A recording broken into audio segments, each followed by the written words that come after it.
Kisah Nabi Ibrahim alaihissalam.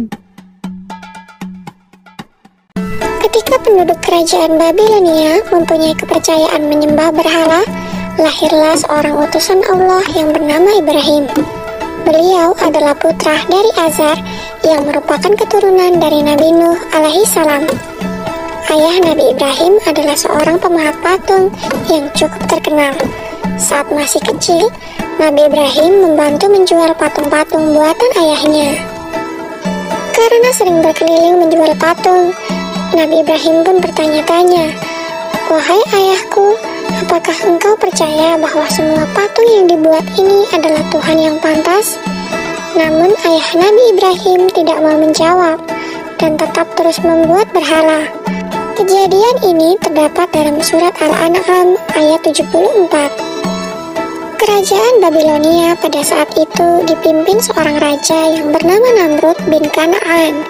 Pemerintahan yang dijalankannya adalah kekuasaan mutlak yang membuatnya menjadi raja yang kejam. Apapun yang diperintahkannya harus ditaati dan dilaksanakan tanpa ada pertimbangan dari siapapun. Setelah dewasa, Nabi Ibrahim mulai menyebarkan ajaran Allah Subhanahu wa Ta'ala. Pada suatu hari, semua penduduk merayakan sebuah tradisi tahunan dengan pergi keluar kota untuk berburu. Nabi Ibrahim juga diajak oleh ayahnya. Namun kali ini Nabi Ibrahim menolak dengan alasan sakit. Nabi Ibrahim kemudian pergi untuk menghancurkan patung-patung berhala yang berada di tempat ibadah dengan menggunakan sebuah kapak. Semua patung-patung berhala itu dihancurkan tanpa ada yang tersisa kecuali patung yang paling besar. Nabi Ibrahim lalu meletakkan kapaknya di depan patung tersebut. Ketika para penduduk kembali, mereka sangat terkejut melihat patung sesembahannya hancur berkeping-keping. Mereka akhirnya mencurigai seseorang yang tidak ikut dalam acara perayaan. Dipanggillah Nabi Ibrahim untuk diadili, yang disaksikan oleh seluruh penduduk Babilonia. Dalam keadaan ini, Nabi Ibrahim mulai berdakwah secara terang-terangan. Dalam pengadilan itu, terjadilah percakapan antara Nabi Ibrahim dan Raja Namrud. Diawali dengan Raja Namrud yang bertanya kepada Nabi Ibrahim, "Siapakah yang menghancurkan patung-patung ini?" Nabi Ibrahim pun menjawab, "Bukan aku. Patung besar itulah yang menghancurkannya."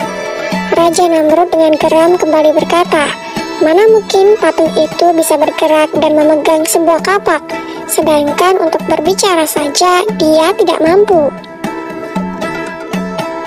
Disinilah kecerdikan Nabi Ibrahim dalam berdakwah. Dengan tegas beliau menjawab, "Jika engkau tahu bahwa patung itu tidak bisa bergerak, bahkan berbicara saja ia tidak mampu, mengapa kalian semua menyembahnya?" Dengan jawaban ini, maka terdiamlah seluruh masyarakat Babilonia termasuk Raja Namrud. Tetapi dengan kekuasaan mutlaknya, Raja Namrud dengan marah memerintahkan prajuritnya untuk membakar Nabi Ibrahim. Dalam keadaan yang demikian, Nabi Ibrahim tetap tenang dan memohon pertolongan kepada Allah Subhanahu wa Ta'ala. Sebuah tiang yang kuat didirikan sebagai tempat Nabi Ibrahim diikat dan dibakar. Setelah kayu sudah siap mengelilingi Nabi Ibrahim, disulutlah kayu itu dengan api atas perintah Raja Namrud. Api itu dengan cepat mulai membesar.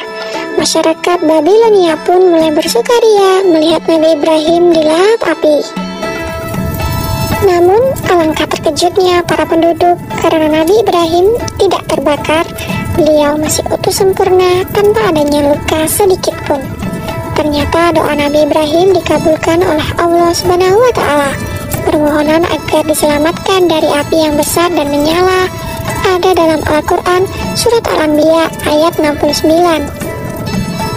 Maka selamatlah Nabi Ibrahim dari kobaran api yang amat besar, sehingga penduduk menjadi takjub terhadap mukjizat Nabi Ibrahim. Mereka kemudian mulai mengikuti ajaran Nabi Ibrahim dan hanya menyembah Allah Subhanahu wa Ta'ala. Demikianlah kisah Nabi Ibrahim alaihissalam yang tidak luka sedikit pun meskipun dibakar api. Semoga kisah ini dapat mempertebal iman kita untuk percaya terhadap kebesaran Allah. Amin ya rabbal alamin.